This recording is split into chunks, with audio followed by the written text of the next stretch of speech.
Gaetano Milioto è stato nominato coordinatore dei movimenti che si occupano di acqua pubblica. Il nome del nuovo coordinamento è appunto Coordinamento Titano. Continuano gli obiettivi che vi siete sempre prefissati per il raggiungimento dell'acqua pubblica. Ora, questo nuovo coordinamento, cosa ci sarà in più rispetto alle cose già fatte? Ci sarà che è ufficializzato, il coordinamento l'ho sempre diretto così io, poi mi hanno ufficializzato visto che tu l'hai fatto sempre, continui a farlo.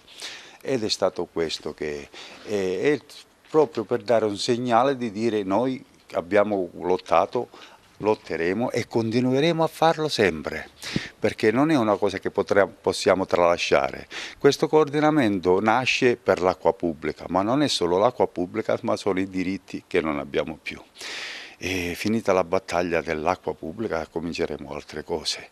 È un coordinamento di associazioni, di persone singole di tanti paesi dove dicono basta, dobbiamo vedere che cosa fare, perché così non possiamo. E abbiamo cominciato a legalizzare certe cose e metterle su carta e essere ufficiali. Siamo tutti coordinati.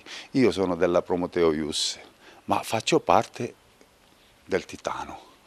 Come l'ICATA è la stessa cosa, chi è di cittadinanza attiva, chi è della di Consumer, chi è della Consumer, però facciamo parte di quelle là, siamo tutti liberi ma nello stesso tempo uniti, questa è la verità e continueremo a lottare. Altro non posso dire le cose che non so, io posso solo dire perché la nostra è una campagna di dire alla gente, di far sapere alla gente, perché la politica finora ha fatto solo ed esclusivamente non dobbiamo dire questo lo devono sapere, l'altro non lo devono sapere la gente. Noi no, noi facciamo la campagna di informazione, diciamo le cose come stanno, facciamo capire alla gente come stanno realmente le cose, poi ognuno, chi ha fegato al cuore, chi ha sangue nelle vene, continua e si muove e si dà da fare.